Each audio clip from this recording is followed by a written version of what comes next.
Hi, boys and girls. Happy Monday. It's Mrs. Clemens. I'm sorry for my kind of yucky looking eye. I had a blood vessel pop, so I have a little bruise on my eye, so it doesn't look very nice. But this week we're going to read some fun books, all by the same author, Jan Brett.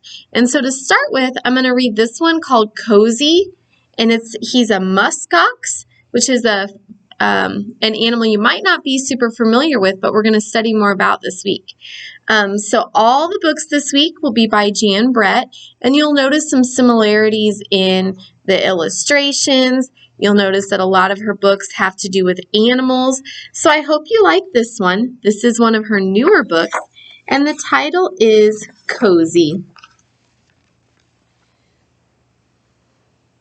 Storms rolled over the tundra when Cozy the muskox was separated from his herd. He was used to being with his family. His mother and father had named him Cozy because his silky coat was so soft and thick.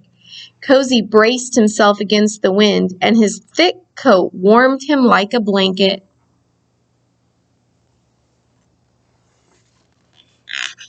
In a tussock, a mother lemming's pups were squeaking loudly, "I'm cold! I'm cold! I'm cold!" She used a triple carry to tunnel them toward a new spot where she saw a towering mountain of fur.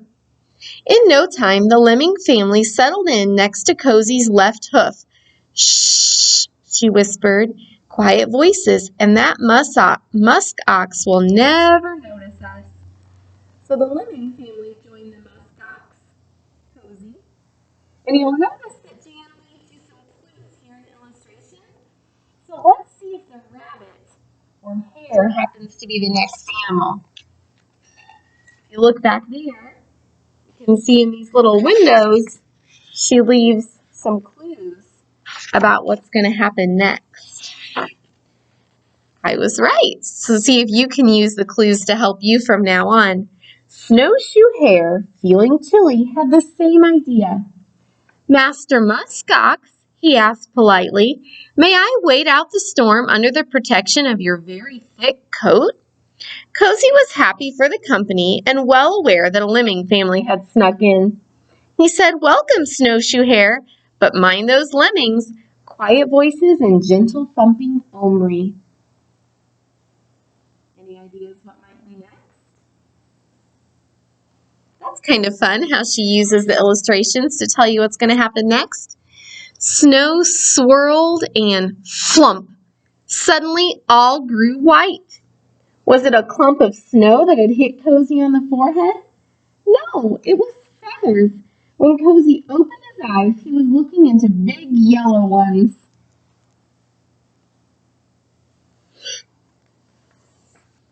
The eyes belonged to a snowy owl, who also had a request. "Oh, magnificent Omingmak, would you be so kind as to give me a shelter? The wind has tumbled me terribly." Cozy knew that snowy owls and lemmings and snowshoe hares were not always fast friends, but he agreed with some conditions. House rules are quiet voices, gentle thumping, and claws to yourself. Arctic Fox's nose was turning blue. Her bushy tail wasn't warm enough, and every time she wrapped it around herself, the wind unwrapped it. Thinking Cozy would make a good windbreak, she sidled up next to him. "Do you mind, Mr. Muskox, if I unfreeze my nose in your thick fluff?" Cozy was happy to welcome a new guest, but eyeing her sharp canines, he answered, "For the harmony of all, quiet voices, gentle thumping, claws to yourself, and no biting." So you had to have a special rule for that fox, right? No biting. As winter went by, the storms grew worse. The wind blew and blew, and a low, humpy shape appeared, swaying and shuffling. Its coat was covered with ice balls. "Shaggy beast," it growled. "I fell into an ice floe and am chilled to the bone. Can you help me?" Cozy was happy to invite the wolverine in, but added to the house rules: quiet voices, gentle thumping, claws to yourself, no biting, and no pouncing.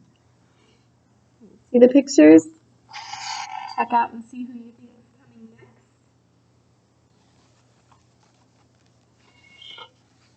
Cozy's new friends cleaned their coats, preened their feathers, napped, and were glad for their comfy shelter.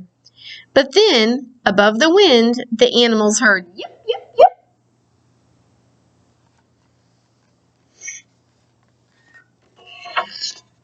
A team of huskies, always on the lookout for a good thing, barreled into Cozy's big bulk, flinging the creatures in all directions. Their musher, a sea otter, looked on in dismay. "Hi," the lead dog grinned. "House rules," chorused the jostled lemmings, Snowshoe Hare, Snowy Owl, Arctic Fox, and Wolverine.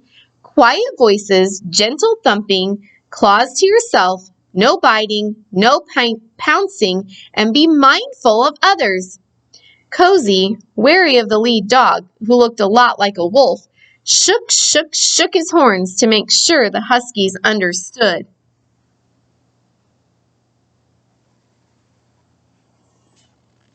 As the time went by, the wind calmed a little and the Arctic sun climbed higher in the sky.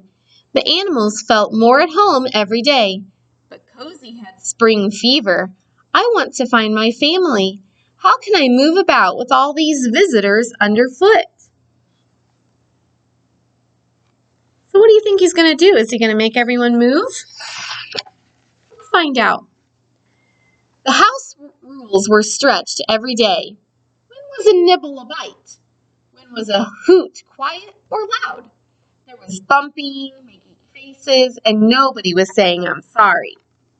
So it sounds like maybe the animals aren't getting along very well anymore.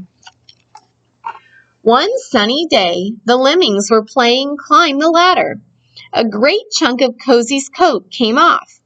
Then another hank came off in Snowy Owl's talons. Cozy remembered this from last year. Shedding meant it was finally spring in Alaska.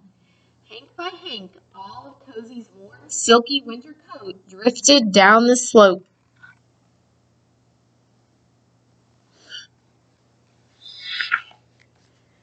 Cozy's lodgers started heading to their spring homes. Cozy hadn't felt so free and breezy since he was a calf. He jumped, he gambled, and then, in the middle of a gleeful leap, he saw his herd.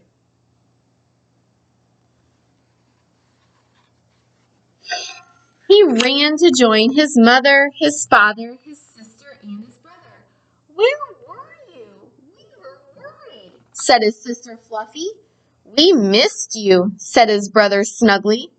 "I made some new friends," Cozy told them, "but it was nice to get back to muskox ways."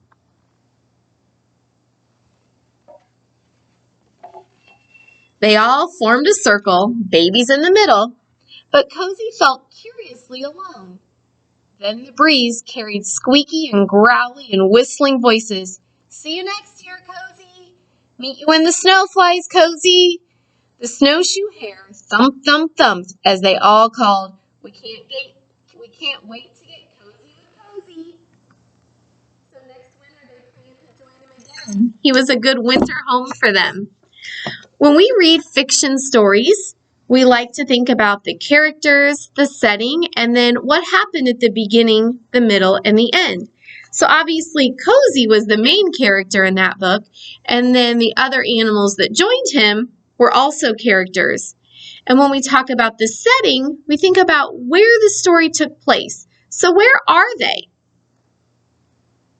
They're outside, right? And it told us they were in Alaska in the winter.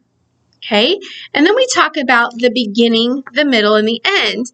And that's called retelling the story. So you're going to get to make your own cozy. Then you'll put this over the top. It's the big piece of snow. It says Cozy the Muskox. And you get to practice retelling the story by cutting out the characters and gluing them in order to Cozy. So you'll color the characters that were in there. and then glue them to the boxes to help you retell the story. Who came first, next, and then at the end. Okay, so I hope that you liked that one. And also for today, I get to give you your new sight words for this week. So you actually have 6 new sight words on a paper like this, right? And we have I is,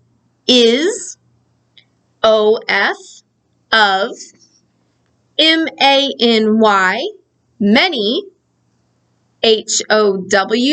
how, so, and where. So I'm hoping that you'll cut these out and practice with them. But flashcards like mine and yours, they're kind of boring, aren't they? And sight words are hard to remember. So I have some new flashcards that are going to help us try to remember the words better.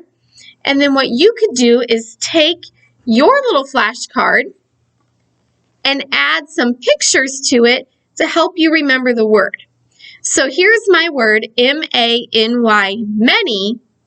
Now I have it on a card that looks like this, and I can say M-A-N-Y, many, like many mosquitoes. Do you like to have mosquitoes swarming you? Definitely not. So what you could do is take your card, many, and draw some little mosquitoes on there to help you remember the word many, many mosquitoes. Okay? Our next word is how. So you have it like this. Okay? What I want you to do is add some little gumballs in the O in the word how. And then I'm going to shrug my shoulders and pretend like I have a big wad of gum in my mouth, and I'm going to say, how many gumballs? Right? Like I'm chewing up those gumballs in there. H-O-W, how? How many gumballs? So you could add gumballs to your word, how. The next one only has 2 letters, but it's a tricky word because if I try to stretch out this word, off, but it's actually not the word off. Off has 2 F's. This is the word of, like the Queen of Hearts. So you might have to bow to the Queen. O-F of, the Queen of Hearts. Okay, so you could take yours, add some hearts and maybe a crown there to show the Queen of Hearts. O-F of. Next one is another 2-letter word. I-S, is. So we're going to hug ourselves and pretend to shiver. Is cold. I-S, is, like Mrs. Clemens, is cold.